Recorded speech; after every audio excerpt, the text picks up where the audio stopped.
అందరికీ నమస్తే అండి. రాజధాని రైతులకు నష్టం రానివ్వం, రాజధాని రైతులకు అండగా ఉంటాం. భూములు ఇచ్చిన రాజధాని రైతుల త్యాగాలు మాకు గుర్తున్నాయి. సో వాళ్ళకి అన్ని విధాలా న్యాయం చేస్తాం. ఆల్రెడీ 90% మందికి ప్లాట్లు తిరిగి ఇచ్చేసాం. మిగిలిన వారికి కూడా ఇవ్వడానికి, అభివృద్ధి చేయడానికి, డెవలప్ చేయడానికి వర్క్స్ జరుగుతున్నాయి. సో మీరు చేసిన త్యాగాలు గుర్తున్నాయి. ఇవన్నీ కూడా ఈరోజు మంత్రి నారాయణ గారు చెప్పిన మాటలు. మున్సిపల్ శాఖ మంత్రి నారాయణ గారు ఈరోజు అమరావతిలో ప్రెస్ మీట్ పెట్టి చెప్పిన మాటలు. ఆయనను కేంద్ర మంత్రి పెమ్మసాని గారు కలిపి. ఇక్కడ మీకు ఒక చిన్న విషయం అర్థమైందా? రాజధాని రైతుల విషయంలో ప్రభుత్వం ఇలా వాళ్ళని సముదాయించాల్సి ఎందుకు వస్తుంది? రాజధాని రైతులకు ఇలా నచ్చ చెప్పాల్సిన అవసరం ఎందుకు వచ్చింది? వివరణ ఇచ్చుకోవాల్సిన అవసరం ఎందుకు వచ్చింది? ఇప్పటికీ కూడా ప్రభుత్వం వచ్చి 18 నెలలు అయిన తర్వాత కూడా ఎందుకు ఈ ప్రకటనలు ఇవ్వాల్సి వస్తుంది? అమల్లోకి, కార్యాచరణలోకి ఎందుకు రావడం లేదు? అక్కడే ప్రభుత్వ లోపం ఉంది. అదే ప్రభుత్వం చేస్తున్న తప్పు. అదే రాజధాని రైతులకు జరుగుతున్న అన్యాయం. ఈ 18 నెలల్లో తప్పులు జరిగాయని ఒప్పుకున్నట్టేనా? కూటమి ప్రభుత్వం అధికారంలోకి వచ్చిన తర్వాత అమరావతికి భూములు ఇచ్చిన రైతుల విషయంలో ప్రభుత్వం ఏమి నిర్ణయం తీసుకుంది? వాళ్ళకి అనుకూలంగా ఏమైనా నిర్ణయం తీసుకుందా? వాళ్ళ రిటర్నబుల్ ఫ్లాట్లు తిరిగి ఇచ్చే విషయం కానీ, డెవలప్మెంట్ విషయం కానీ, లేదా వాళ్ళ కౌలు చెల్లింపు విషయంలో కానీ, భవిష్యత్తులో ఏ ప్రభుత్వం వచ్చినా రాజధానిని ఇంకా మార్చరు అనే విషయంలో భరోసా కల్పించడంలో కానీ, రాజధాని విషయంలో ఉన్న న్యాయపరమైన చిక్కులను అధిగమించడం విషయంలో కానీ, ఏ విషయంలో అయినా సరే ప్రభుత్వం వాళ్ళకు అనుకూలమైన నిర్ణయం తీసుకుందా?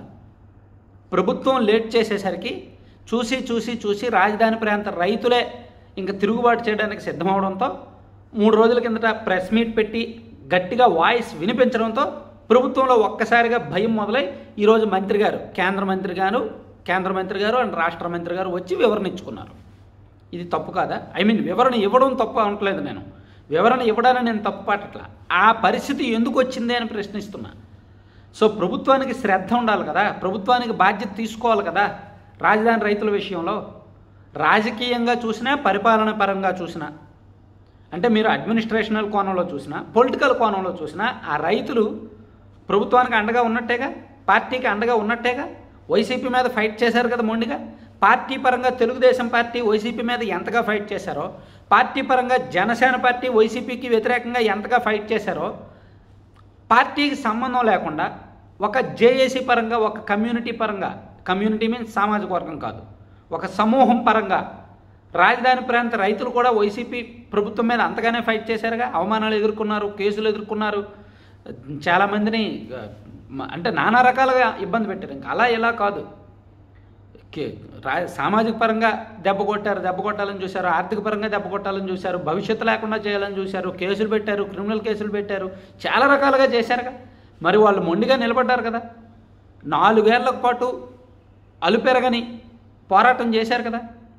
సో వాళ్ళకి ఎక్కడ న్యాయం జరిగింది? 18 నెలల్లో ప్రభుత్వం ఎక్కడ ఆలోచిస్తుంది? వాళ్ళు బయటకు వచ్చి అడగాల. వాళ్ళు బయటకు వచ్చి ప్రెస్ మీట్ పెట్టి ప్రభుత్వానికి మాకు న్యాయం చేయండి అని అడగాల. ప్రభుత్వానికి బాధ్యత ఉండక్కర్లేదా? సో ఈరోజు ప్రకటనలు ఇచ్చారు. సరే, ఒక 3 నెలలు చూద్దాం. నారాయణ గారు ఈరోజు చెప్పారు కదా, 3 నెలలు చూద్దాం. మళ్ళీ ప్రభుత్వం మర్చిపోద్ది. నేను అనుకోవడం అయితే మర్చిపోతారు. అది ప్రభుత్వమైనా మర్చిపోవచ్చు, అధికారులైనా మర్చిపోవచ్చు. మనం మళ్ళీ గుర్తు చేద్దాం. లేదా రాజధాని ప్రాంత రైతులు మళ్ళీ గుర్తు చేయాలి. ఒకవైపు రాజధాని ప్రాంతంలో వర్క్స్ ఏమైనా మనం చూద్దాము, స్పీడ్గా అవుతున్నాయి, నెలకొకసారి వెళ్ళి రాజధాని అప్డేట్స్ చూద్దాం, వీడియోలు చేద్దామంటే అక్కడ కూడా పెద్దగా పురోగతి ఉండట్లా. వర్క్స్ విషయంలో పెద్ద పురోగతి ఉండట్లా. 2018-19కి ముందు ఏవైతే బిల్డింగ్స్ కట్టారో, గ్రూప్ డి ఉద్యోగులు కానీ, సచివాలయ ఉద్యోగులు కానీ, అండ్ ఐఏఎస్ ఐపీఎస్లు కానీ, ఎమ్మెల్యేల క్వార్టర్స్ అని ఏవైతే కట్టారో వాటిని పూర్తి చేశారు హంగులతో. సిఆర్డీఏ బిల్డింగ్ అప్పుడే ఒక 70-80% అయిపోయింది కాబట్టి దాన్ని పూర్తి చేశారు. అంతే తప్ప ఈ జిఏడి టవర్స్ కానీ, లేదా హెచ్ఓడీల టవర్స్ కానీ ఇవి మాత్రం పూర్తి అవ్వట్ల.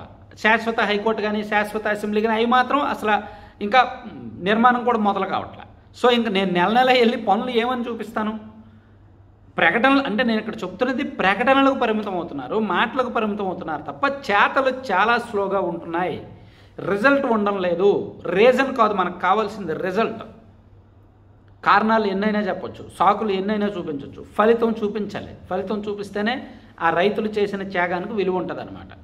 సరే, ఎనీవే ఈరోజు ప్రభుత్వ పెద్దలు చెప్పారు కాబట్టి మనం కూడా ఒక 3 నెలలు చూసి రాజధాని ప్రాంతంలో ఏం జరుగుతుందని చూసి మళ్ళీ నెక్స్ట్ అప్డేట్ వీడియో చేద్దాం.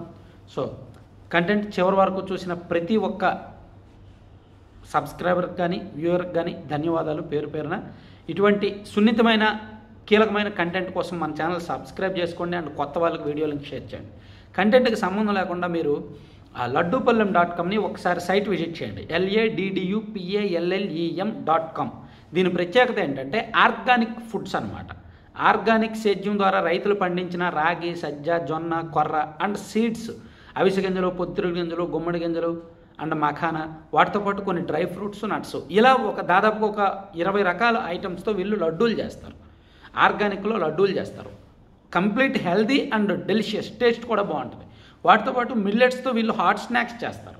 అండ్ పిల్లలకి ఎంతగానో ఉపయోగమైన, మనం పిల్లలకి ఏమిస్తాం, బూస్ట్, బోర్న్విటా, హార్లిక్స్, కాంప్లైన్ ఇస్తాం. అది కాకుండా వీళ్ళు తయారు చేసే ప్రోటీన్ పౌడర్ కానీ, వీళ్ళు తయారు చేసే ఏబీసీ అంటే యాపిల్ బీట్రూట్ క్యారెట్ పౌడర్ కానీ, ఆమ్లా బీట్రూట్ క్యారెట్ పౌడర్ కానీ పాలల్లో కలిపివచ్చు.